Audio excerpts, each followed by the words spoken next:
የሆነ ባህሪውን ለይቶ ሃይማኖቱን ህግን ወይም መንግስትን ለይቶ ማየት አለበት ብዬ አምናለሁ። እና ሁለተኛ እንዴት አድርገን ነው ያን ነገር ማምጣት የምንችለው በትውልዱ ላይ? ለምሳሌ ሃይማኖቴ የኔ ሃይማኖት ነው፣ የአንቺ ሃይማኖት የአንቺ ሃይማኖት ነው፣ የአንቺ አስተሳሰብ ያንቺ ነው፣ የኔ አስተሳሰብ የኔ አስተሳሰብ ነው። ግን አሁን ይሄንን እነሱ የሚያደርጉበት ምክንያት ከሃይማኖት ጋር የተቆራኘ ነገር ነው አይደለ? ይሄ ባዕድ አምልኮ ምናምን ምናምን። ይሄን ነገር እንዴት ነው የምናወጣውና ራሳችንን ለብቻ አስቀምጠን በራሳችን መንገድ ማንሄደው? ተረዳሽኝ? አገላለጼ ለራሴ ራሱ ጠፋኝ። እንዴት ነው ልሽ መሰለሽ? እንዴት ነበር መሰለኝ የተረዳሁሽ። ግን እሺ ይቺ እንግዲህ መጀመሪያ እኔ ጥፋተኛ የማደርገው በእንደዚህ አይነት ጉዳይ ተመልካቹን ነው። እንኳን እንደዚህ አይነት ሀሳብ ሊሰጥ ልክ እንደዚህ አይነት ቪዲዮ ሲመጣ መሸሽ ነው ያለበት። በፊልም እንኳን የሚደብር ነገር ነው። ተደጋጋሚ የምታዩን ነገር ወደ ህይወትሽ ትስቢዋለሽ የሚባል ነገር አለ። እንደዚህ አይነት ነገር ማየት፣ እንደዚህ አይነት ነገር ማሰብ መጥፎ ነገር መሳብ ነው ብዬ ነው ማምነው። ባያረጉት ደስ ይለኛል። ግን ደግሞ ዋናው መጀመሪያው እነሱ ምንም ነገር ይሁን የሚታይላቸው ከመሰላቸው ምንም ነገር ያደርጋሉ። በዚህ ከቀጠሉ ምንም ነገር አያደርጉም ብዬ አላስብም። ቦንቲ እነሱ እኮ አይደሉም በነገራችን ላይ ይህን ነገር ያመጡት፣ ተመልካች እኮ ነው ያመጣው። ይህን ነገር እዛ ጋር ተደረገ እንጂ እኮ ምንም የተወራ ነገር አልነበረም። ግን ተመልካቹ ራሱ በራሱ አመጣው። በዛ ነገር ዳይሬክትሊ ግን አፌክት የምትደረጊው አንቺ ነሽ። ያን ነገር እያደረግሽ ያለሽ አንቺ ነሽ የምትደረጊው። ግን እዛ ጋር ምንም የተወራ ነገር አልነበረማ። ተደረገ እንጂ ያ ነገር እንደ ስጦታ ነው የተደረገው። ግን እዚህ ጋር ምንድነው ተመልካች አሁን በእንደዚህ አይነት ነገር ደግሞ ሊመጡ ነው ኦዲየንስ እያላቸው ስለነበረ መሰለኝ አሁን ያንን ነገር የኛዋ ራሱ ሀሳቡን ያመጣችው ለዛ ይመስለኛል። ያኔ እየተወራ በነበረው ነገር ይመስለኛል። ግን አንድ ነገር ማስቆም መቻል አለብን። ለመሰለሽ አሁን የነሱ የሌላ ሰው ምናምን ሳይሆን የኛ ሶሳይቲ ከዚህ ነገር ውስጥ መውጣት አለበት። ጭንቅላቱን አፕዴት ማድረግ አለበት። በጣም ብዙ የሚያስጨንቀው በጣም ብዙ ውጣ ውረድ ያለበት ህብረተሰብ ነው። በዚህ ህብረተሰብ ላይ የባዕድ አምልኮን እያወራሽ የሆነ ነገር እያወራሽ አይደለም እኮ ወደኋላ የምትጎትችው ኖ። ይሄ በነገራችን ላይ ዋላ ቀርነት ነው ብዬ ነው ማስበው። ነገር ይሄ እኮ ሲጀመር በየትኛውም በማንኛችንም ሃይማኖት አይፈቅድም ሲጀመር እንደዚህ አይነት ነገር። ይሄ በጣም የወረደ አስተሳሰብ በፊት በአያቶቻችን በቅድመ አያቶቻችን የቀረ ነገር ነው። እነዚህ ልጆች አሁን ወጣት ናቸው።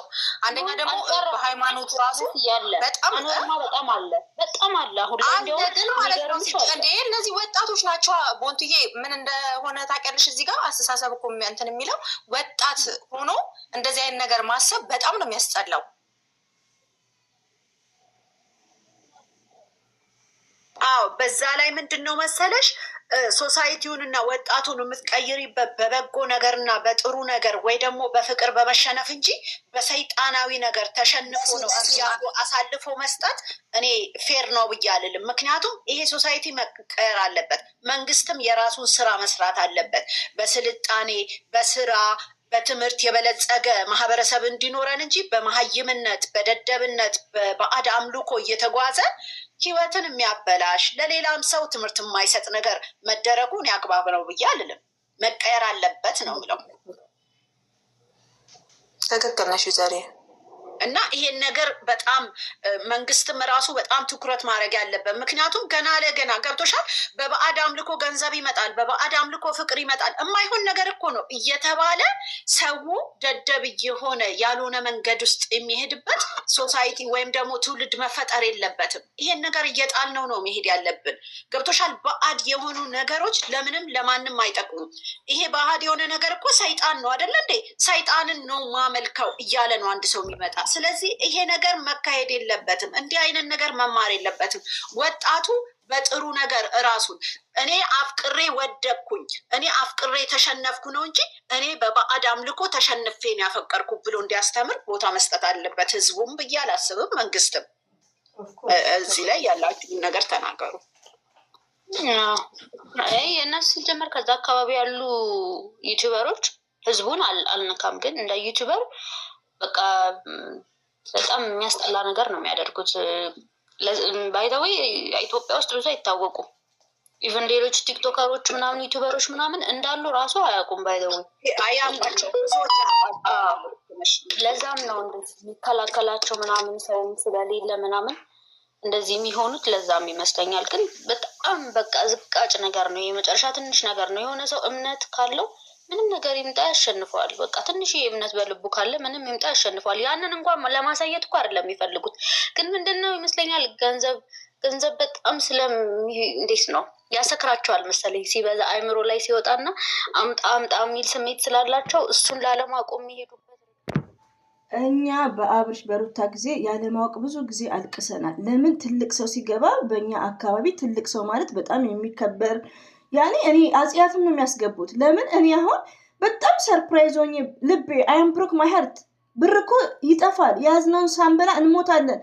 ጋሽዬን ቁጭ አድርጎ እሙሽን ቁጭ አድርጎ አረገዝኩ የሚባለውን ዲስከስ ሲያደርጉ ሀላስ ምን አይነት ቤተሰብ ነው ያሳደግ እስከ ማለት ነው የደረስኩት። ለምን እኛ እንደዚህ የቀልድ ራሱ እየሰማን ከሆነ ትልቅ ሰውም ሆነ ማለት ነው በዚህ ኤጅ እያለን ሳይለንት ነው የምናደርገው። ስለ እርግዝና አረገዘች ከዚህ ምናምን ፕራንኩ ላይ ማለት ነው። እንደዚህ አይነት ነገር ራሱ እኔ ዲስከስ ሳደርግ አያም አፍሬድ ሪሊውን ነው። እድሜ ለብሩኬ እዩን አስረገዝኩ ማለት ይሄ ውሸት ነው። እኛ ውሸት ብለን እየመሰከርን ነው። ግን እሙሽንና ጋሽዬን ቁጭ አድርጉ። እንግዲህ ድሪም አድርጉ። ሲጀምር ቡታጅራን እኮ እኔ ስደት ላይ ቡታጅራ ስሙን ያወቅኩት ኢትዮጵያ ውስጥማ አይመስለኝም ነበር። እድሜ ላይ የተንቢ ናት ቡታጅራን ያሳወቀችው። ግን የወረደ ቪዲዮ 300,000 ህዝብ እየተመለከተ ማን እንዲማር ነው? እነሱ ያገኛሉ፣ ይጠቀማሉ። ኢትስ ግሬት ያገኙ። እኛ ከኪሳችን አይደለም እንዲያርጉና እንዲለወጡ ነው የምንፈልገው። ግን አንዳንዴ 50,000 ቢታይ ኢነፍ በረካ ይኖረዋል። ከዛ ወዲያ ግን ትውልዱ ምን አይነት ነገር ነው የሚማረው እንዴ? የመዳም ቅመም እኮ ይሄ ነገር ተስማምቷቸው እኛን እየሰደቡን ነው። እናንተ አሮጊቶች ምን ምናምን እያሉ አሁን ላይ ማለት ነው በዚህ ታይም ላይ በምለቀው ቪዲዮ እኔንም እየተሳደቡ ነው እዚህ። ለምን ይሄ ነገር ተስማምቷቸው ብሩክ የሚያደርገው እውነት መስሏቸው ብሩክ ያደርገው ውሸት ነው። ግን እንዴት ከቤተሰብ ጋር ስለ እርግዝና ይሄ ዲቃላ ነው የሚባለው እውነተኛ ነገር ሲወራሳ ዲስከስ እንዴት ይደረጋል? እና አላህ ልብ ይስጣቸው። ቡታጅራን ላይ ከመቶ ያው ዩቲዩበሮች ማለት ነው እስከ ፋሚሊ ጭምር አላህ ልብ ይስጥ ነው የሚባለው። እኔ በጣም ያዘንኩበት ፓርት ይሄ ነው።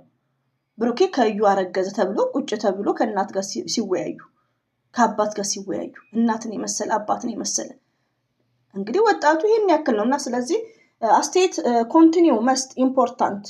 እንደምትሳደቡት ጠጡት ከዋጋ ድሪንክ ባድን ዳጀስት ስቶማች ዛሬ እየጨምራለች። የስ ሰለሪ ታይምስ እንደኛ ከእንግዲህ ጉረኝነት እንደ ብሩኬ ነው። ሰለሪ ታይም መስት ቼንጅ ኦፍ ቼንጅ። ከዛ አሁን እኮ በጥቅሉ የዛ አገር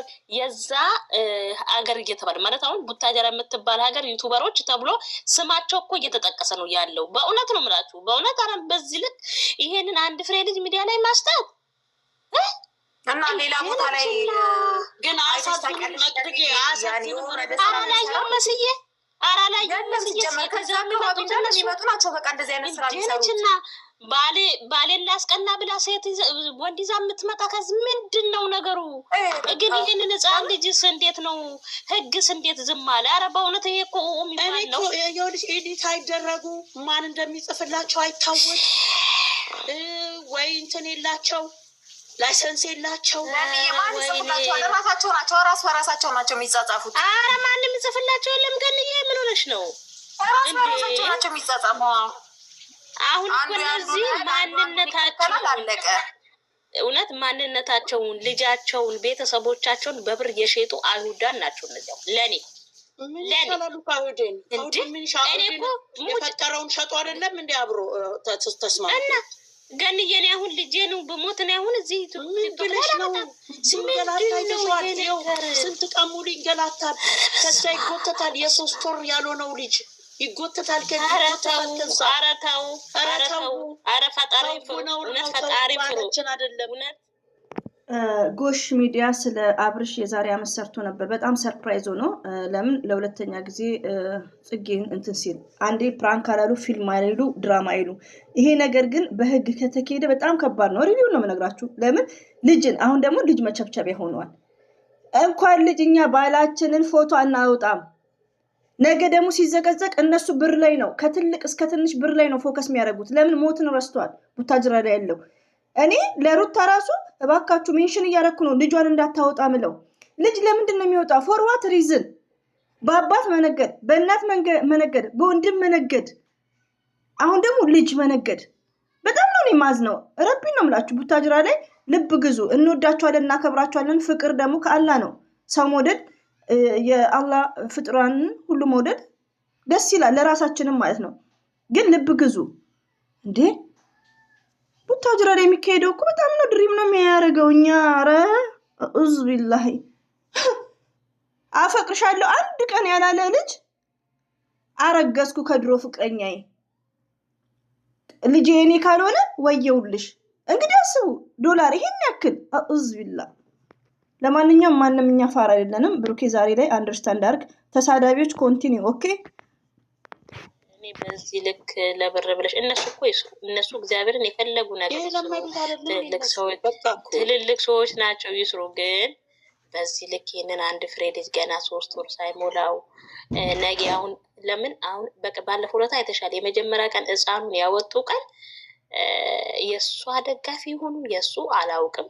ሕፃኑን ዘቅዝቀው ውስጥ ገስት ሰርተውበታል። ይኸው ፈጣሪ ነው። አይተሻል። ልጁን ዘቅዝቀውት ገስት ሰርተውበት ነበረ።